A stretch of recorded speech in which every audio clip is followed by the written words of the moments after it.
उल्टा चोर कोतवाल को डांटे। जब तक अनुज अपनी ये गलती नहीं सुधार लेता तब तक आध्या नहीं सुधरेगी।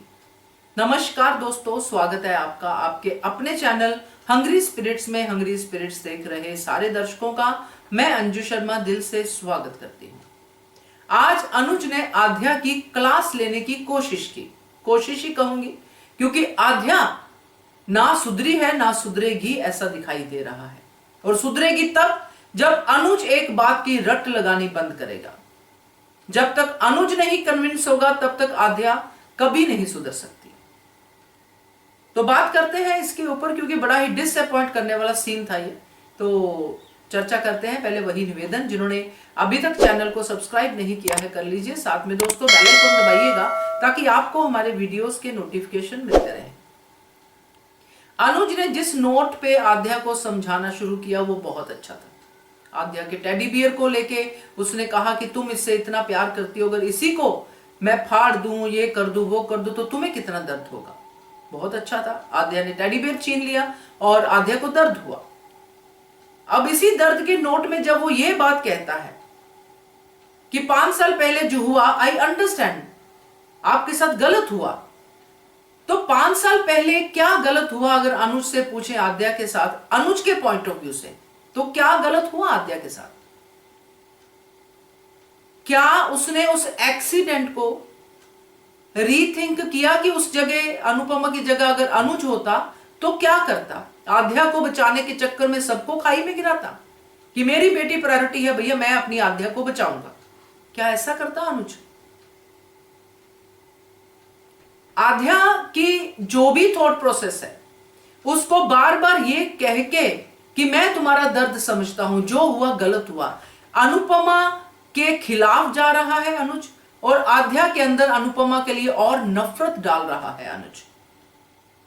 हम लोग कहते हैं ना कि केंजल सच बताए, वो सच बताए कि एक्सीडेंट आध्या की वजह से हुआ था, इसकी वजह से हुआ था, उसकी वजह। मैं ये कहती हूं कि चलो माना अनुज को सच नहीं पता कि एक्सीडेंट किस वजह से हुआ, नहीं पता, मेरे लिए वो इंपॉर्टेंट है ही नहीं। अनुज के पॉइंट ऑफ व्यू से एक एक्सीडेंट होता है, किसी की वजह से भी हो, केंजल की वजह से हो, केंजल का हाथ डगमगा गया, एक्सीडेंट हो गया, मगर यहां पे जो लास्ट रिजल्ट है, जो अनुपमा समझा रही थी कि खाई में गाड़ी आदि ऐसे थी वैसी थी, कांपते हाथों से, क्या वो अनुज को समझ में ही नहीं आया? क्या अनुज को सिर्फ यही समझ में आया कि परी को बचाया और आध्या को नहीं बचाया? जो आध्या को समझ में आया वही अनुज को समझ में आया। तो ये अनुज की बड़ी गलती है दोस्तों। उसके बाद अपनी गलती को तो वो याद ही नहीं रखता कि मैंने क्या क्या कुछ कह दिया अनुपमा को।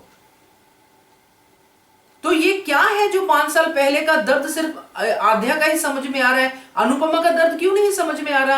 अनुज के अपना दर्द क्यों नहीं समझ में आ रहा? खुद भी तो दर्द में ही है। आध्या ने डायरी फाड़ी, अनुज क्लास लेने आया, वो उल्टा अनुज पे ही चढ़ के राशन पानी लेकर और मम्मी की गलतियां निकालनी शुरू कर दी कि मैं तो आगे भी भाई ऐसे ही करूंगी। तो इसीलिए मैं कहती हूं कि जब तक अनुज इस रियलिटी को मान नहीं लेता कि एक्सीडेंट जब होता है, गलती किसी की भी हो, फाइनल रिजल्ट होता है, उसके लिए हमें शुक्रगुजार होना चाहिए, ना कि ब्लेम गेम खेलनी चाहिए कि मुझे इंपॉर्टेंस नहीं दी। वहां पे इंपॉर्टेंस का खेल खेलने वाले लोग सारे ही मर जाते हैं, क्योंकि ऐसा होता है। क्योंकि जब आप किसी भी ऐसे, जैसे हम देखते हैं कई ऐसे एक्सीडेंट्स होते हैं, कभी बस, कभी ऐसा हम सुनते भी हैं, मगर उसमें अलग अलग लोग होते हैं जो अपनी अपनी फैमिली को बचाने के लिए शायद खुद की जान भी दांव पे लगा देते हैं। और उस समय ऐसा ही पैनिक हो जाता है कि इंसान अपने लोगों को बचाने की कोशिश में सोच समझ को बैठता है। मगर यहां पे तो अनुपमा के सारे अपने थे। क्या खुद अनुपमा की अपनी जान इंपॉर्टेंट नहीं थी? मतलब मैं तो आज हैरान होगी। उसने 2-3 बार अनुज ने कहा कि 5 साल पहले जो आपका दर्द, क्या साबित करना चाहता है अनुज? और क्या साबित करना चाहती है आध्या?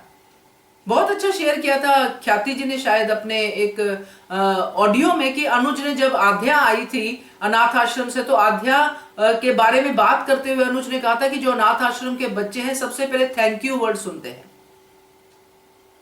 सीखते हैं, सॉरी, थैंक यू वर्ड सीखते हैं, क्योंकि उनको हर चीज के लिए थैंक यू कहना ही सिखाया जाता है। तो क्या ये अनाथ आश्रम वाले बच्चे सिर्फ थैंक यू कहना ऊपर ऊपर से ही सीखते हैं कि हमें चीज मिली हमने थैंक यू कहा, हमें चीज मिली हमने थैंक यू कहा? क्या उनके मन से थैंक यू नहीं निकलता है? अगर मन से निकलता होता थैंक यू तो आज आद्या शुक्रगुजार होती। इसने तो उन सब बच्चों की जो है क्या कह सकते हैं कि उम्मीदों पे पानी फेर दिया। कोई भी इंसान, कोई भी हो, आध्या को अगर शिकवे शिकायतें थी, इंपॉर्टेंस का चक्कर था, अनुज को इंपॉर्टेंस का चक्कर था कि हमें इंपॉर्टेंस नहीं मिलती, तो एक्सीडेंट से पहले क्यों नहीं बोले कि हमें इंपॉर्टेंस दो अनुपमा? एक्सीडेंट के बाद ही क्यों बोले? अब शूट आउट वाले दिन तो अनुज भी वहीं पे था, वहां पे क्या हो गया? अनुज को बोलते हो कि यहां पे तो कुछ ऐसा था ही नहीं, किसको इंपॉर्टेंस मिली किसको नहीं मिली। भाई जान पे लगी होती है तो वहां पे इंपॉर्टेंस का खेल कौन खेलता है? इतनी सी बात नहीं अनुज को समझ में आ रही। बाप रे बाप, आज तो मैं सीन देख के हैरान हो गई। और सच में अनुज के खुद के ऊपर भी दया आती है कि शायद उसकी बुद्धि काम करना बंद कर चुकी है। वो बिल्कुल सफर कर रहा है, इन सबसे ज्यादा सफर कर रहा है, क्योंकि अनुपमा को अपना राह बनाना आता है, अनुपमा को आगे बढ़ना आता है, मगर अनुज वहीं पे खड़ा है, बल्कि और ज्यादा मुसीबतें अपने ऊपर डाल के खड़ा है। तो देखते हैं आगे क्या होता है, क्योंकि अनुपमा के सामने भी ये बातें तो आएंगी, वो इसको कैसे लेती है।